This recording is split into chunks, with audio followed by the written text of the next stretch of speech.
Merhaba, bundan böyle Devran programında her hafta tartışma bölümünden önce Alevilerin gündemine dair Türkiye'den ve Avrupa'dan haber ve etkinlikleri sizlerle paylaşacağız.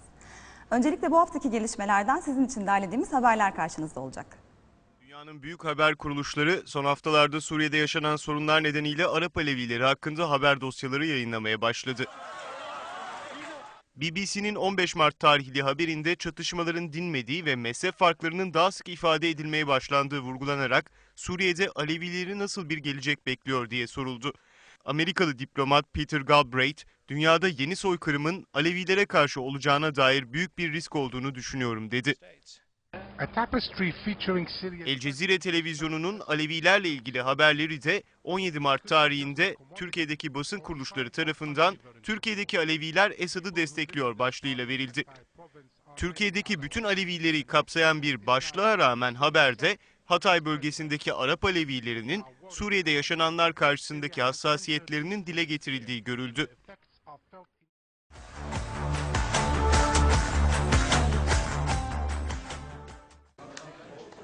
Uzun süredir tartışılan 4. yargı paketi Türkiye Büyük Millet Meclisi'ne sevk edildi. Adalet Bakanı Sadullah Ergin paketin Avrupa İnsan Hakları Mahkemesi'nin Türkiye'ye yönelik ihlal kararları göz önüne alınarak hazırlandığını söyledi.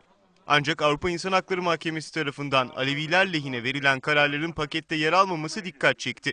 Zorunlu din derslerinin kaldırılması, nüfus cüzdanından din hanesinin çıkarılması, cami, kilise ya da havra dışında ibadethane açılması konularında Avrupa İnsan Hakları Mahkemesi'nin verdiği kararlara dair yasal düzenleme yapmayan hükümetin 4. yargı paketinde de bu konulara yer vermemesi dikkat çekti.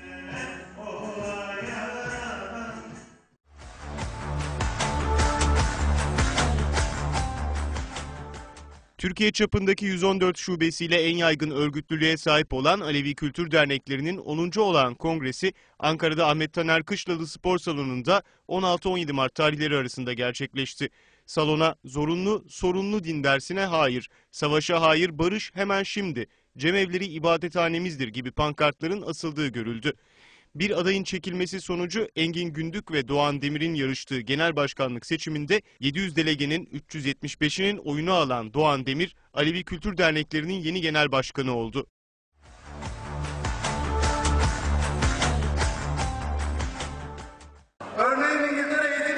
İngiltere Alevi Kültür Merkezi ve Cemevi, Londra'da hizmet ve eğitim kurumu olarak faaliyet gösterecek bir dergahın inşa edilmesi için çalışmalara başlandığını duyurdu. Merkezin başkanı İsrafil Erbil, Alevi dergahları insanların yetişmesinde birer yuvadır. Yetişmiş insanlardan alınan ışığın benzer yollarla diğer canlılara yansımasında adeta birer aynadır, okuldur, fakültedir, üniversitedir dedi. İngiltere Alevi Kültür Merkezi, Westminster Üniversitesi.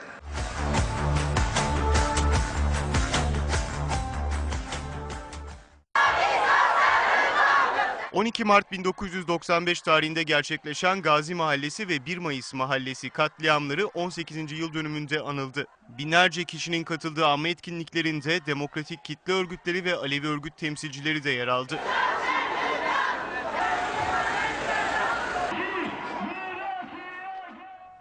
Sırada Türkiye'den ve Avrupa'dan etkinlik haberleri var.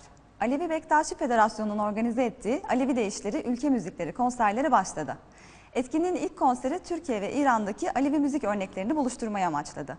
23 Mart Cumartesi İranlı sanatçı Nevit Müsmir ve Türkiye'den Gülseven Medar'ın birlikte seslendirdiği Değişler ve Nefeslerle konser Ankara Nazım Hikmet Kültür Merkezi'nde gerçekleştirildi. Bugün öğlen 14.00'da Fransa Alevi Birlikleri Federasyonu'nun Strasbourg Alevi Kültür Merkezi lokalinde oryantasyon ve bilgilendirme toplantısı için bir araya gelecekler. Toplantının amacı gençleri eğitim alanında yönlendirmek ve iş dünyasına uyum sağlamalarına yardımcı olmak. Alevi Enstitüsü'nün 22 Mart Cuma günü başlayan etkinliği bugün 24 Mart Pazar günü de devam ediyor. Hacı Bektaş Veli Anadolu Kültür Vakfı bölge seminerlerinin 4.'sü Marmara bölgesinde Kocaeli'nde gerçekleştirildi. 2 tam gün süren seminerin odak konusu Alevilik sorunu oldu.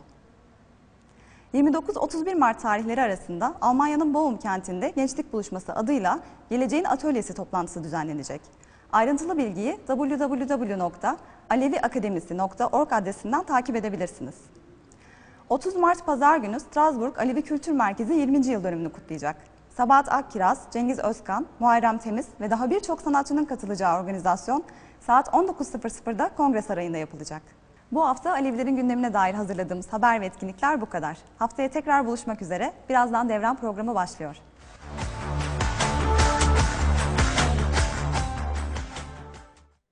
Merhaba, Devran programına hoş geldiniz. Bugün araştırmacı yazar ve aynı zamanda Dede Garkın Ocağı dedelerinden Hüseyin Dede Kargınoğlu bizimle birlikte. Kendisiyle dede kimliğini, Dede Garkın Ocağı'nı ve bu ocaktaki Cem Erkan'ını konuşacağız. Hoş geldiniz. Hoş bulduk. Hoş geldiniz. Hoş bulduk. Hüseyin Dede Kargınoğlu'nun aynı zamanda Dede Kargın Süreyinde Cem ismiyle yurt yayınlarından çıkmış bir kitabı da var. Bu arada o kitabınızı da gösterelim.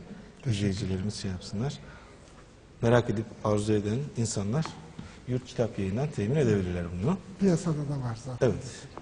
Şimdi Fikri'nin de bahsettiği gibi Dede Gargın Ocağı'ndansınız. Aslında tarihsel olarak çok önemli bir yerdi. Bu coğrafyada önemli ocaklardan birisi. Fakat öncelikle Dede Kargın kimdir? Oradan başlayalım isterseniz. Çok teşekkürler Mahmut Bey. Dede Kargın tarihsel olarak ilk defa 1240 Babayiler Hareketi içerisinde görüyoruz.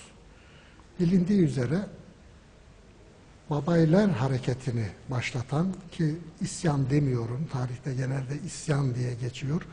Bana göre isyan olabilmesi için bir yönetimin içindeki bir grubun o yönetime karşı bir hareketi olması lazım. Oysa gerek Dede Kargın'ın bulunduğu, gerek bunun halifeleri olan 4 tane önemli halifesi var. Hacı Mihman, Badın Hacı, Aynadola ve Şeyh Osman. Ki bunların içinde de baş halifesi olan Baba İlyas. Yine bir halifesi olan Baba İshak. Bu bölge şu anda Dede Kargın'ın türbesinin bulunduğu Mardin'e bağlı Derik ilçesinin Dedeköy, eski adı Dede Kargın olan köyde. Orada yatmaktadır. Bu aslında bu da çok ilginç bir şey. Bugün türbe, Orada. Türbesi de burada. Mardin'e bağlı Derik Dedeköy'de. Dedeköy'de. Tabii bu Mardin'e, Derik ilçesine bağlı ama önünden Circip Çayı diye bir çay akıyor. Çaya 200 metre mesafede bu türbe. Çayın öbür tarafına geçtiğimiz zaman Viranşehir'e bağlı ki bu sefer de Urfa sınırlar içerisinde. Yani 1240'daki Babayiler hareketi, Baba İlyas hareketi diyebileceğimiz o Aleviliğin önemli kırılma noktalarından biri olan 1240'daki olay, Dede Kargın'ı ilk orada görüyoruz. Tabi bu hareketten dolayı o dönemler Artuklu Devleti sınırları içerisinde olan, Selçuklu değil, Anadolu Selçukluları yok. Tabi Baba İlyas oradan Amasya'ya geliyor, o babayı ordularına, Babalılar Hareketi dediğimiz hareket içerisinde Baba İshak komuta ediyor ki Baba İshak da Adıyamanlıdır. Hısnı Mansur diye geçiyor. Bu giden sene orada bir etkinlik yaptılar. Ben de davet etmişlerdi. İnşallah bundan sonra da devamı gelir. Ve bundan sonra da o bölge, özellikle o Türkmenlerin tarihiyle ilgili o tarih kitaplarında Sahra-i Dede Kargın diye geçen ki 1516'da Çaldıran'dan sonra orada Osmanlı ile Safeviler arasında da bir savaş cereyan etti. Bıyıklı Mehmet Paşa ile Ustaçlılar Han komutasında o belgelerde o yöre Mardin, Diyarbakır ve Urfa üçgeni arasındaki yer orası Sahra-i Dede Kargın diye geçmektedir. Yani Dede Kargın ocak olmanın ötesinde ilk tarihi belgelerde burada görüyoruz. Ve öyle bir şey ki Dede Kargın'la ilgili Menakıbul Kutsiye çok önemli bir belgedir. Ve bunu 1980'de Sayın Ahmet Yaşar Ocak profesör bunu doktora tezi olarak yayınladı. Araştırmacıların ilk defa dikkatini çekti. Ondan önce Alevilerle ilgili belgeler dediğimizde en eski belge diye Hacı Bektaş Velayetnamesi akla gelirdi. Biliyoruz ki Hacı Bektaş Velayetnamesi sarayda Uzun Firdevsi Tavil tarafından yazılmıştır. Ne Alevileri tanır, ne o bölgeleri bilir. 1450'lerde yazılmıştır bu. Evet. Oysa Menakıb-ül Kutsiye, bu Dede Kargın'ı ve Baba İlyas'ı anlatan Elvan Çelebi'nin yazdığı Menakıb-ül Kutsiye 1358 yılında kaleme alınmıştır. 1240'ları anlatmaktadır. Yani velayetname ile 200 senelik bir zaman farkı vardır ki bu anlamda da çok önemli bir tarihsel belgedir.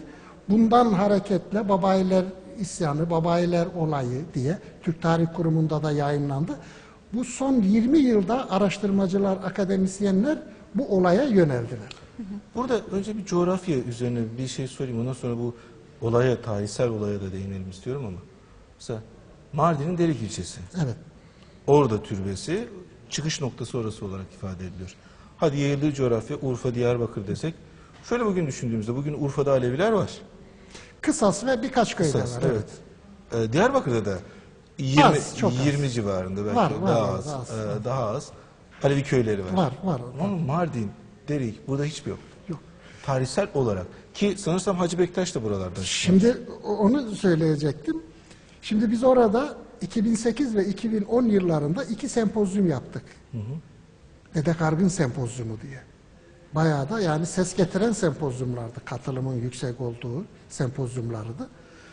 Şimdi biz o türbeyi ziyaret ettik. Sadece Dede Kargın türbesini değil. Dede Kargın türbesine yakın yerde Barutköy'ü, o Viranşehir sınırları içerisinde zannedersem Hacı Bektaş'a ait yer var. Orada işte Hacı Bektaş'la ilgili anlatımlar var. O yöre halkı, oradakiler işte Hacı Bektaş burada o Dede Kargın dönemindeki yaş olarak küçük Dede Kargın'dan yaklaşık bir 40-50 yıllık bir yaş farkı var. Burada elindeki asayla burada vurdu, buradan kayboldu, geri zuhur edişi, tekrar çıkışı Suluca Karahöyük'te oldu diye bugün anlatıyorlar. Ve Dede Kargın'a ait elde menkıbeler var. Ben kitapta görürsünüz, yayınladığım kitapta. Orada 1300'ler ya da 1350'lerin diliyle yazılmış şeyler var orada. Dede Kargın dediğin zaman ki Dede Kargın bir mürşit ocağıdır aynı zamanda. Bugün Anadolu'da önemli pir ocakları olarak saydığımız etkinlik sahaları ve eskiliği yönünden de ki Şah İbrahim Ocağı çok köklü ocaklardan birisidir. Onların ismi geçer. Ali Seydi geçer. Arslan Baba geçer. Yine o Diyarbakır bölgesinde o Aslan Baba'nın yeri de. Dirge Baba geçer. Şimdi elimizde net belge ya da ferman gibi bir şey bulmak mümkün değil. Bu tip menkıbelerin anlatılması, halkın anlatımları, deyişlerde, duazlarda bunların geçmesi bize önemli ipuçları vermektedir. Kısacası Alevilik tarihi son 20 yılda belki biraz yükselen değer halini aldı ama araştırılmaya muhtaç. Biraz daha bunların derinliklerine akademik olarak girip en doğrusunu bulmak lazım diye düşünüyorum. Tamam, burada işte Babai hareketiyle Dede Kargın arasındaki ilişki.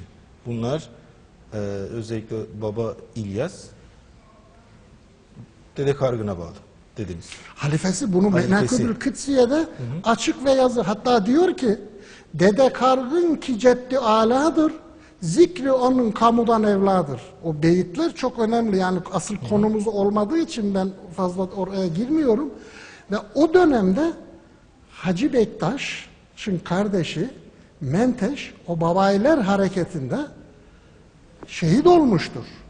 Hacı Bektaş fiili olarak tabi tarihçilerin yaklaşımı pek katılmadı ama fikren desteklediği söyleniyor. Çünkü Babayiler hareketinin kendisi değil Malya Ovası'nda sonuçlandı bu. Ama öyle bir hareket idi ki bu Selçuklu'yu bitiren hareket, son darbeyi vuran harekettir. Yani sonunda oradan çıkan kadın, çoluk, çocuk bütün gruplarıyla Anadolu'ya sızma harekatıdır. Mardin'den başlayan bu harekat ve Amasya'da şeyle birleşecektir Baba İlyas'ına. Ama Amasya'ya gelinceye kadar 12 yerde Selçuklu kuvvetlerini darmadağın etmişlerdir. Her ne kadar tarih kitapları 5-6 bin kişiyle çoluk, çocuk, kadın, yaşlı, genç diye anlatsa da Selçuklu tarihini detaylı incelediğimiz zaman bunun öyle 5-10 bin değil 20 bin, 30 binlerde olduğu ifade ediliyor. En sonunda Baba İlyas'ın Amasya'da Baba İshak gelmeden Selçuklu komutanı Armağan Şah onu astırıp kale burçlarından cesedini sallandırıyor. Bunun üzerine Konya'ya yöneliyor Baba İshak. Malya Ovası'nda toplanıyorlar. Keyhüsrev Selçuklu Sultanı Kubatabad'a kaçıyor. Canının derdine düşüyor. Burada benim sormak istediğim aslında Dede Kargın da dahil oluyor mu? Bu Babayi hareketine. Buraya kendi yöneten orada bunları asıl startı veren başlarına halife olarak 2 tane baş halifesi Baba İlyas diyor. Anladım. Şu cümleyle Oradan, bitireyim yani. izniniz olursa Kendisi bilgi olarak sonuç katılmış. açısından ve Malya Ovası'nda hepsi kılıçtan geçirildi. Babalıların hepsi. Ancak birkaç kişi kurtarılabildi ki bunların içinde işte Hacı Bektaş da böyle fiili olmadı ama o da kurtarılanlar ya da belli bir dönem önce ayrılanlardan diye tarihçiler böyle şey yapıyorlar. En son orada Malya Ovası'nda paralı Haçlı askerleriyle paralı olarak tuttukları hepsi orada öldürülmüştür. Savaşı kaybetmişlerdir ama Selçuklu'nun, Anadolu Selçuklu Devleti'nin de son olmuştur. 3 yıl sonra Moğollar gelecekler. Evet. Köseler Savaşı'nda. Peki tekrar ocağa dönersek, Dede Kargın Ocağı ne tür bir ocaktır? Bir ocağı mıdır, Şimdi mürşit ocağı ocak mıdır? tabii çok önemli. Aslında bu ocak konularına gerek sizin kanalınız, gerek bu yönde yayın yapan kanalların başlı başına böyle bir de değil, bir program dahilinde birkaç programı almaları lazım. Şimdi ocağı genellikle günümüzde birkaç kişi hariç bu işi ciddi olarak sarılan birkaç kişinin dışında bazıları hatta akademisyen kimliği olanlar Alevi Dede Ocağı dediğimiz zaman tam adı budur. Ocak değil de Alevi Dede Ocağı dediğimiz zaman bunu ateş yanan bir mekan zannediyorlar. Bu böyle değildir. Ocak dediğimiz dede ve taliplerden oluşan bir topluluktur. Bu ocakta da bu toplulukta 3 kademelidir. Bir talip vardır. Alevi olan, Hak Muhammed Ali yolunu benimseyen, Aleviliğin bütün ritüellerini, kurumlarını, görgü, sorgu anlayışını kabul eden, müsaipliği bilen, her yıl görgüden, sorgudan geçen kişilerdir. Bu bir pire bağlıdır. Bu bağlı olduğu bir ocaktır. Örneğin A Ocağı. Hatta yine kendimizden örnek verelim. Evet, Şah İbrahim Ocağı ki çok köklü ve önemli bir ocaktır. Ya da Ali Seyit Ocağı. Onun dedeleri, onun mensupları dedesidir bunlar. O dedelerin de yine Şah İbrahim dersek oradaki dedeler de bir üst ocağa bağlıdır. Yani ben dede olarak gittiğim zaman Şah İbrahim'in taliplerini değil ya da Ali Seyit'in taliplerini değil dedelerinin cemlerini ya da görgülerini yaparım. Dolayısıyla ben Şah İbrahim dedelerinin ben dedesiyim. Taliplerinin de mürşidiyim. Yani pir ocağı konumunda olan hem taliptir hem dededir. Talibinin dedesidir. Kendi dedesi de talibinin mürşididir. Yani kişiye indirgersek baba, dede, oğul gibi bir şey. Şimdi burada Dede Kargın Ocağı Anadolu'da genel kanı 7 mürşit ocağından bahsedilir.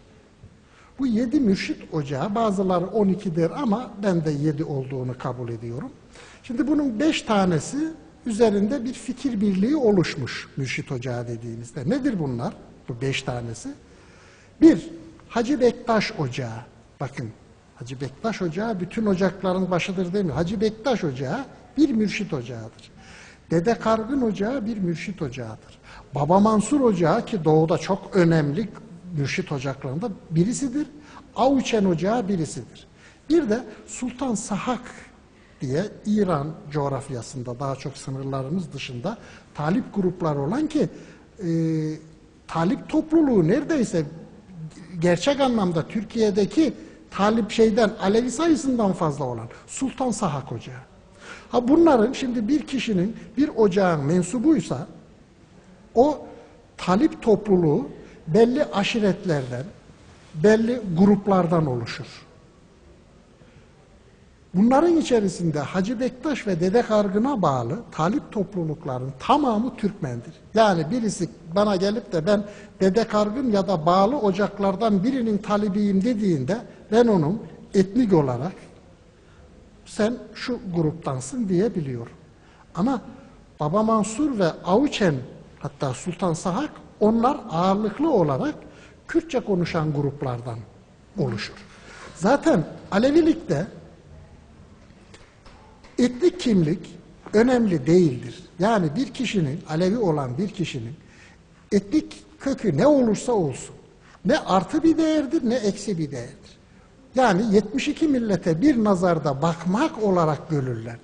Bunun dışında Aleviler işte kimlerden oluşur diye ifade edecek olursak, Türkmenlerden, Kürtlerden, Araplardan, Farslardan, Arnavutlardan ve bu Çingene dediğimiz çok az da olsa onlar da var. Roman diyorlar ama o kendileri Çingene'yi yeğliyorlar. Çok düşük oran onların da. Bunlardan oluşurlar. Evet. Şimdi ben bunu dediğimde beni alkışlayanlar dede ne güzel konuştun dediğinde bir bakıyorum arkasından ha iyi ama Alevilik eşittir A partisidir, B partisidir. Hele partiyle hiç olmaz. Evet. O bir siyasal görüştür. Bugün ben A siyasetini beğenirim, yarın B siyasetini. Aleviliğin ortak paydası Ehl-i Beyt'tir, Hak Muhammed Ali'dir. İnanç boyutu ağır olması lazımdır. Evet. Ama bugün maalesef özellikle Türkiye'deki Sünni İslami grupların İslamiyeti türbana indirgediği gibi bizim Alevilerinde gördüğüm maalesef o. Aleviliği semah ve saza indirgemişlerdir. Yani teatral bir oyun ya da folklorik bir gösteriye indirgemiştir. Bu da işin acı tarafı. Yani burası Dede Kargın Ocağı'nın yayıldığı coğrafya. Evet. Coğrafya olarak evet. Tabii yaptığımızda şu anda talip çevremiz olarak tabii eskisi gibi yoğun değil. Ancak unutulmasın anlamında çağrılan yerlere gidiyoruz. Ve bu işine ilgilenen de Ocakzade çok da dedelik birikimi olan, yapabilen kişiler az. Şimdi ben Çorum kolunu tanıyorum, Malatya kolunu tanıyorum, Antep biliyorum, Diyarbakır'da bir ev var orayı biliyorum. Erzincan'da tek bir kişi gitmiş, onun çocukları var biliyorum.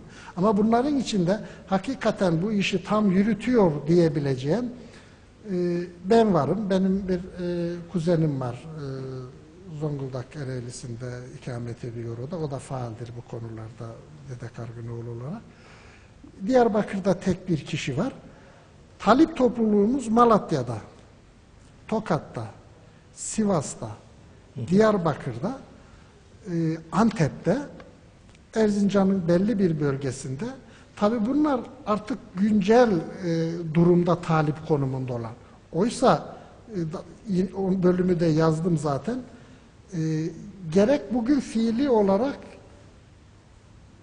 talibi ya da bugün fiili olarak pir olacağı olarak kabul etmeseler de geçmişte dedesi ya da dip dedesi sayabileceğimiz. Dip dedesi. Dip dedesi. Örneğin Çepniler. Şimdi çok büyük bir aşirettir.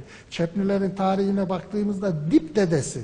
Yani görünüşte Hacı Bektaş'a bağlı gibi görünür. Ama 300 yıl, 400 yıl geriye gittiğimizde asıl şey Dede Kargın çıkıyor. Çünkü Anadolu'daki önemli nirengi noktalarından birisi Dede Kargın. Zaten bu Dede Kargın böyledir derken diğer erenleri unutmuş değilim. Benim burada vurgulamak istediğim şu. Bugüne kadar Anadolu'daki bütün ocaklar istisnasız Hacı Bektaş'a bağlıdır gibi bir algı var. Bu böyle değil. Hacı Bektaş için söylediklerimizin hepsi doğrudur. Ondan hiçbir şey eksiltmiyoruz. Bizlerin Emmizade konumundadır bugün onun temsilcileri. Ama o değerde olan mürşitler vardır. Onları da unutmamak lazım. Yani şimdi bir Baba Mansur Doğu'ya gittiğin zaman, şimdi biz Orta Anadolu'da olduğumuz için Hacı Bektaş bize daha yakın gibi geliyor. Doğu'da gittiğin zaman Hacı Bektaş deyince kim o diyenler var. Ben bunu birebir gördüm. Ama tabi burada bir şey var. Orayı da değinmeden geçmek istemiyorum. Bu konuda tarihçi olarak Sayın Profesör Doktor Ahmet Yaşar Ocak ki babayiler konusunda yazan, en son yaptığımız sempozyumda onu konuşmacı olarak götürmüştük. Oradaki ortamı görünce dedi ki Dede Kargın'ı yeniden dedi değerlendirmek lazım dedi. Bazı şeyleri gördü. Çünkü ilahiyatçı, Alevi kökten gelmiyor. Bir tarihçi bakışıyla yazdı.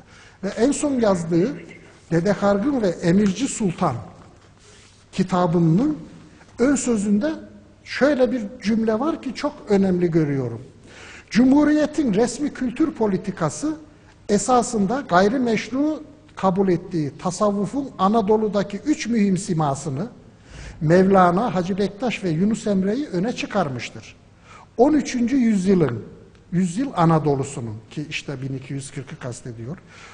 Gerçekte yaşanmış sosyal, kültürel ve entelektüel tarihi hem deforme edilmiş hem de uzun zamandan beri bu 3 simanın gölgesinde kalmış.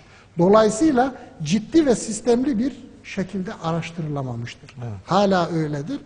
İnşallah bu geçenlerde bu İmralı notları falan basına sızdırıldı. Evet, evet. Orada bir cümle var idi. Babayı isyanlarına bir atıf dikkat vardı. Çekiyordu. Belki bundan sonra araştırmacıların biraz daha dikkatine değer bulunur. Umarız. Yani tarihçilik anlamda gerçekten mesela o dönem çok fazla bilinmiyor. Yani mesela Yunus Emre diyoruz, Yunus Emre hakkında da gerçekten ciddi anlamda tarihsel bilgi çok fazla yok. Hacı Bektaş konusunda da benzer bir sorun var ki Dede Gargın yani son yıllarda yeni duyulan, İşte bu Menakıbul Kutsiye çok farklı şey çıkardı ortaya. Evet. Hacı Bektaş velayetnamesinin daha üzerinde çıktı. Alevilik tarihi bu manada aslında çok önemli. yeni ve Çok araştırmacıları bekliyor yani. Peki Dede Gargın Ocağı'nda Cem ne gibi farklılıklar taşıyor? Cem Erkan. Biraz bundan bahsedelim. Dedelik. Şimdi Alevilikte Lütfiye Hanım şöyle bir söz vardır. Her yerde bilinir. Alev olanlar kesin bilir. Yol bir, sürek bin bir derler. Yol adı üstünde. Alevilik dedik. Hak Muhammed Ali yoludur. Bu anlayıştır. Yolda bir sorun yok. Nedir? Bir dede vardır. İkrar verilecek. Bu dede talip gruplarının cemlerini yapar. Sorunlarını halleder. Hakem rolü üstlenir. Saygındır. Saygın bir kişiliği vardır. Görgü, sorgu, müsahiplik işlemlerini yapar. Buna yol diyoruz. Sürek dediğimizde de o binbir olan cemde ve diğer geleneksel uygulamalarda tabi ibadet ve inanç esaslı uygulamalarda örneğin cemin sıralaması, oradaki ritüellerin şekli, bunlarda da ufak tefek farklılıklar gösterir. Mesela bir yörede bakarsın, hatta çok yörede cem çerağın yani delilin uyarılmasıyla, yakılmasıyla başlar. Bir başka yöreye gidersin, miraçlama ya da cem birleme öncesi yakar. Bir yerde bakarsın, hizmetin birini önce yapar, öbürü sonra yapar. Şimdi bu da işte bu tip şeylerde sürek farklılığıdır. Şimdi bugünkü, yani önce şurayı bir altını çizmek istiyorum. Bizim Alevilik tarihimizde 1960 ile 1980 arası 20 yıllık dönemi ben ölü dönem olarak görüyorum. Çünkü Alevilik tamamen dibe vurdu 60'larda. Çünkü benim de içinde bulunduğum kuşak siyasal ideolojiyle inancı birbirine karıştırdık o dönemler. Ve ondan sonra 80'den sonra bir de baktılar ki bir şeyleri yanlış yapmışlar. Ki onun anlamda da 90'dan sonra Madımak, Sivas olayları bir kırılma noktasıdır, bir dönüşümdür. Alevi toplumu kendine gelmeye başladı. Biz ne yapıyoruz, biz ne yaptık diye. Ondan sonraki Aleviliğe ilgi duyan Alevi kökenli yani Alevi kişiler işte derme çatma masa başında yazılmış şeyleri Alevilik zannettiler. Ve bunların büyük çoğunluğunu da Alevi olmayanlar yazdı. Şimdi ben de böyle bir ihtiyaçtan dolayı birine senin yaptığın bu Alevi ritüeli uygulaması eksik ya da yetersiz desem olmadı. Bu hem şık değil hem de biraz ukalalık gibi olur. Onun için ben kendimde olan anlattım. Yani Dede Kargın Süre'ye madem 7 tane mürşit ocağı var, dedik bunun bir tanesinin ben temsilcisiyim. O zaman ben bendekini anlatayım da öbürleri de benzerlik olup olmayanı anlatsın. İşte böyle bir ocağın mensubuyum ben. Bu tip şeylerde cemler genellikle eskiden, tabii ben de şimdi hep eski olması gereken anlatıyorum. Dede olabilmek için, cem yürütebilmek için birinci şart, ocaksade olacaksın. Yani belli bir ocağın mensubu olacaksın. Eğer bu ocağın mensubu değil ise baştan kaybettin. Ondan sonra da o dedeliğin gerektirdiği bilgi, birikim, alakan, saygın kişi olmak, toplum tarafından sevilir olmak. Çünkü talip gelip seni davet edecek. Talibe varıp da ben dedeyim geldim cem yapacağım diyemezsin. O cemin bir finansmanı var, bir hazırlığı var. Oradaki hizmet yapan kişiler var. Hangi dede geliyor dediğinde yok ben o cemde hizmet yapmam derse, saygınlığı yoksa dedenin orada ne olacak? İşte böyle bir şey Böyle için... bir şey var mı yani talibin dedeyi bu şekilde onun cemine katılmama, reddetme, dedeyi seçme gibi bir şey var mı? Tabii şimdi şöyle. Bir defa bugün tabii dede çok az. Cem yürütebilecek yeterlilikteki dede daha da az olduğu için talip ilk bulduğu dedeye böyle bir ihtiyaçta tamam dede bizim cemi yürütsün diyor. Ama eskiyi düşünelim, 100 yıl geriye gidelim. Bir köyde bir ocaksade olan bir aile var. 4 tane dedelik yapma yeterliliğine sahip kişi var. Dede bir köye gitti miydi ya da 2 köye 2 ay çıkamıyor. Kış bitti orada. Onlarca yüzlerce köy var. Ne olacak? Ya da o köyün içerisindeyse diyor ki bu tamam eyvallah dede ama dede iyi adam ama dedenin müsahibi düşkün. Katil oldu. Ya da kız kaçırdı. Dede de otomatikman düşüyor. Ya da dede yetersiz. Dede geldiğinde işte bugün yok ama aslında demsiz cem olmaz diye bir tabir vardır. Dede oraya aşırı alkollü geldiyse adam istemez öyle birini ceminin çok düzgün olmasını. Yani dedenin. talibin dedeyi seçebildiğini biliyoruz. Tabii Biz böyle bir bu durumda. anlamda. Çünkü direkt talip seçer dersek yanlış olur. Dede birden çoksa, aynı yeterlilikteyse, o ocağın dedesiyse, talip ben Ahmet dedeyi değil de Mehmet dedeyi davet ediyorum diyebilir. Yani Dede Garkın Ocağı'nda da bu şekilde. Diğer ocaklardaki Olmadı da gibi. olabilir. Çünkü biz az 2 kişi olduğumuz için böyle bir şey olmuyor. Bir de o birbirimiz arasında saygı çizgimiz bizim şeydir. Çok önemlidir yani büyük küçük ilişkilerimizi biliriz. 12 hizmette bir farklılık var mı? 12 hizmette Dede Kargın Ocağı, şimdi sürek diyoruz. Şimdi Sofyan Süre dediğimiz yani Erdebil Hatayi'nin uygulamaları, Şah Hatayi'nin ağırlıklı olan sürekler vardır. Bizim süreyimizde, Dede Kargın Süreyi'de Sofyan Süreyi'nin ağırlıklarını hissederiz. Nedir bunlar? Bir, bizde cemin başlaması çerağın uyarılmasıyla yani delilin yanmasıyla başlar. Cem bitiminde de o çerağı duayla dede tarafından dindirilir, cem bitmiş olur. Bazı yörelerde bunu cemin ortasında yapıyorlar. Ama o yapanlarla da ben görüştüğümde doğrusu sizinkiler diye bana söylediler. Olması gereken budur diye. Tabii o çerağı demişken de şimdi kırsaldan kente geldik. Kente gelince de bazı şeyler değişti. Zamana göre, teknolojiye göre uymak. Ben hep kendi yönettiğim, dede olarak posta oturduğum cemlerde o tereyağı, zeytinyağı ya da kurbanın iç yağıyla yanan el yapımı diyebileceğimiz o çerağları tercih eder. Ama yoksa daha pratik diye büyük böyle kalın mumlar var hazır yapılmış. Onu da anlarım. Yani bu da gerekliliktir ya da zamana uymaktır. Ama anlayamadığım bir şey var. Bazı yerlerde ampul yakıyorlar ki yani o zaman şimdi biz orada ampul yakıyorsak feraj hizmetinde de vakumlu süpürge mi kullandıracağız? Olmaz böyle bu kadar yani yolu da bozmamak gerekir.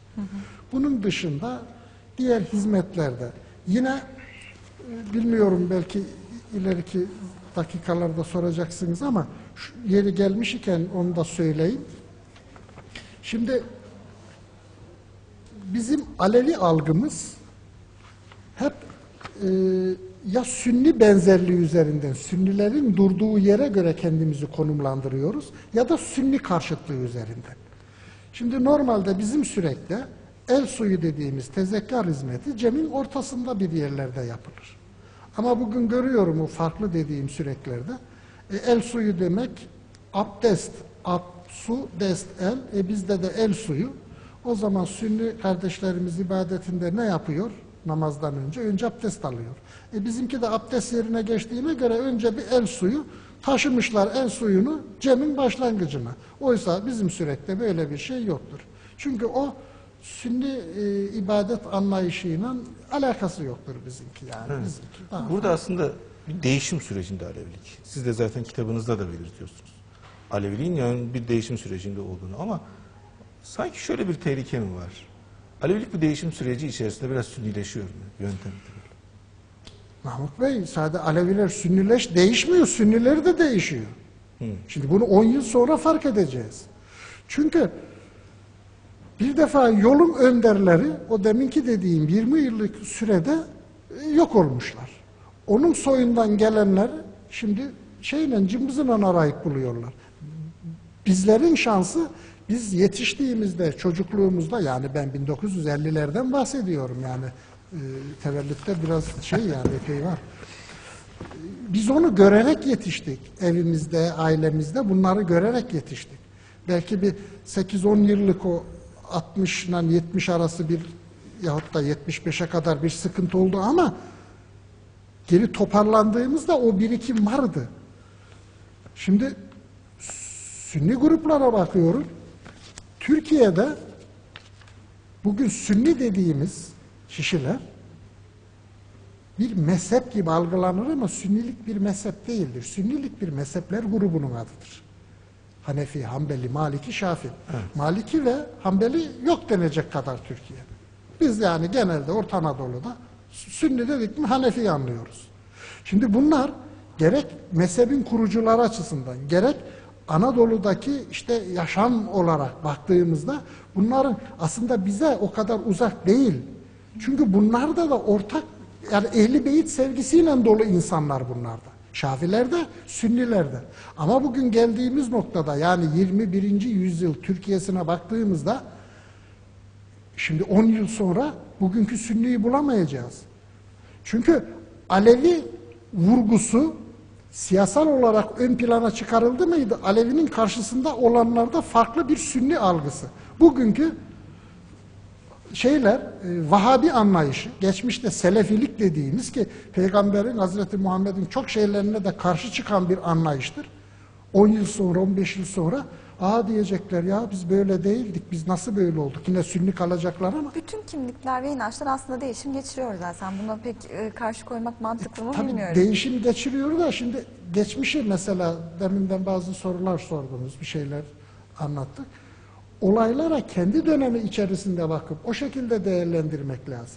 Yani ben şimdi kalkıp da 13. yüzyılı anlatırken 21. yüzyılın bakışıyla anlatırsam, modern bir aile, modern bir dünya olarak bakarsam ki inanç boyutu zayıflamışsa, inanç yoksa hangi şekilde bakarsan bak zaten bir şey yok. Bugünkü sıkıntımız inanç boyutunun zayıflamış olması.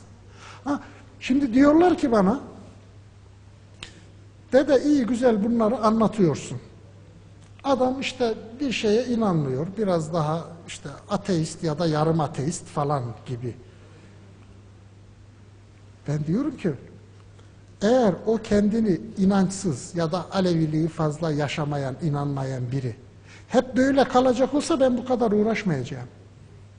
Çünkü hiçbir kimse sonsuza kadar inançsız olamaz. Bir yerde inancı ihtiyaç duyacak. Kendi yaşı yetmiyorsa kendinden sonraki gelen nesil inanç duyacak. İşte o zaman o çocuk, o yeni nesil bakacak ki bir şeye inanacak. Gidecek, senin inancına biz Aleviyiz diyoruz diyecek. Cemevi yok, Cem yok, dede yok. İnanç adına hiçbir şey yok. Bazıları Alevilikten Ali'yi de çıkarmaya kalktılar. Aleviliği bilmediği halde Ali'yi çıkarmaya kalktılar. İşte o zaman o kişi hazır bir yere gidecek. Gideceği yerde ya Kur'an kursudur ya camidir. Ondan sonra da bir numaralı Alevi ya da bugünkü modayla ben karşıyım da Kızılbaş düşmanı olarak Ebu Suud fetvalarının etkisinde kalmış bir insan olarak karşımıza çıkacak. Evet. Onun için bütün işimizi gücümüzü bırakıp da savaş edelim diye bir derdimiz yok. Olaylara mezhep boyutundan ziyade bireysel özgürlük, inanç özgürlüğü bağlamında yaklaşıp Sünni bizim gibi düşünen, modern dediğimiz, demokrat dediğimiz, özgürlükçü dediğimiz insanların, grupların da desteğini alarak